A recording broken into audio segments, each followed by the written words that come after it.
Xeral de Igualdade, Secretario Xeral de Relacións Institucionais e a señora Delegada Provincial e as persoas que nos acompañan, moitas gracias pola súa presencia.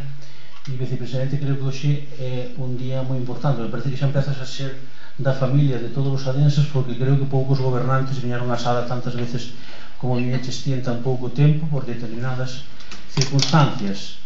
É a primeira vez que coincidimos sendo ti Vicepresidente da Xunta e o Alcalde de Sada, e, por lo tanto, motivo de satisfacción de poder colaborar as dúas institucións de cara a conseguir melloras e benestar para Sada e para Galicia, que é o que pretendemos. Acabamos de asinar un protocolo de colaboración entre a Vicepresidencia da Xunta e o Concello de Sada.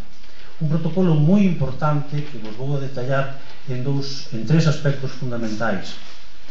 Como todo protocolo e como todo convenio, leva dereitos e leva deberes.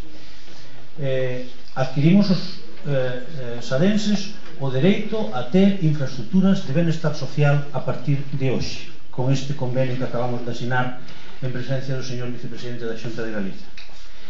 Dereitos para ter un centro de día residencial no Concello de Sada, dereitos para ter unha escola infantil renovada e remozada este ano, dereito a que a Xunta de Galicia poida incluso cooperar co Concello de Sada en caso de que non teñamos o financiamento suficiente na compra de terreos. Creo que é a noticia máis importante para Sada nos últimos anos. O que acabamos de asinar é un protocolo de intencións que tamén leva deberes para o Concello de Sada. Sabedes que temos unha dificultade importante de terreos de equipamento. Temos, polo tanto, que facer un esforzo a Corporación Municipal en conseguir acordos para lograr modificar de alguma maneira a ordenación urbanística actual e para lograr solos de equipamento. Senón non será posible facer isto que acabamos de asinar. Por lo tanto, o Vicepresidente acabamos de deixar encima uns deberes para facer, pero tamén nos marca unha folla de ruta para esta legislatura que acabamos de empezar. A mellor maneira de empezar unha legislatura é lograr compromisos firmes